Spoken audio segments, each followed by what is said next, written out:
अरे तू कितीही sympathy card खेळ रे, पण आम्ही तुला वोट देणारच नाही, सॉरी त्यासाठी.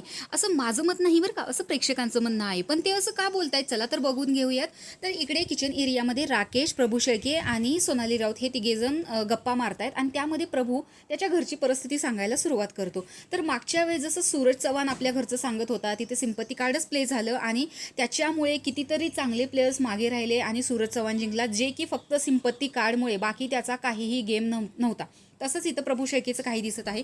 इथे प्रभू ही स्टोरी सांगतोय की आमच्या घरात माझ्याच ह्याच्यावरती खर्च चाललेला असतो, मी कमवतो, माझे वडील जे कमवतात ते 9,000 कर्जामध्येच जातात. आणि राकेशला हे ऐकून खूप वाईट वाटतं. तर याची रोजाना हजेरी असते 200 रुपये.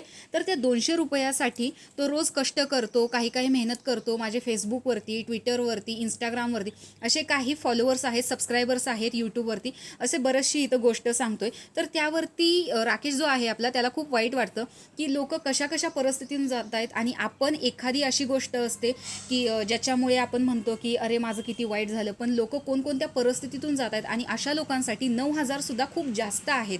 तर राकेशचं याला खूप वाईट वाटतं. तर प्रेक्षकांचं इथं असं देखील म्हणणं आहे की राकेश तू एक चांगला माणूस आहेस म्हणून तुला असं वाटतं, पण जग हे फक्त एका नजरेने बघून चालत नाही.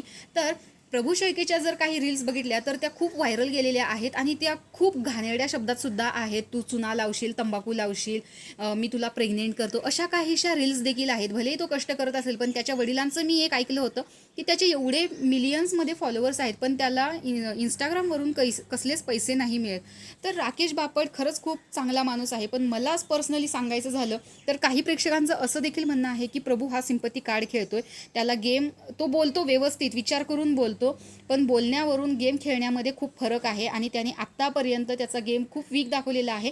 जे असे टास्क होते की स्वतःचं एक मत द्यायचं होतं की या सदस्याविषयी की हा सदस्य तुम्हाला कॅप्टन म्हणून का नको आहे, याविषयी त्याचं जे मत आहे ते अगदी त्याने अचूक मांडलेलं आहे, विचार करून मांडलेला आहे. पण तो सिंपती कार्ड खेळतोय हे गोष्ट खरंच खूप चुकीची आहे, कारण याच्यामुळे स्ट्रॉंग प्लेअर मागे राहू शकतात. तर याबद्दल तुम्हाला काय वाटतं हे कमेंट बॉक्समध्ये नक्की सांगा. अशाच बिग बॉसच्या नवनवीन अपडेट्स पाहण्यासाठी आपल्या चॅनलला सबस्क्राईब करा. तोपर्यंत बाय.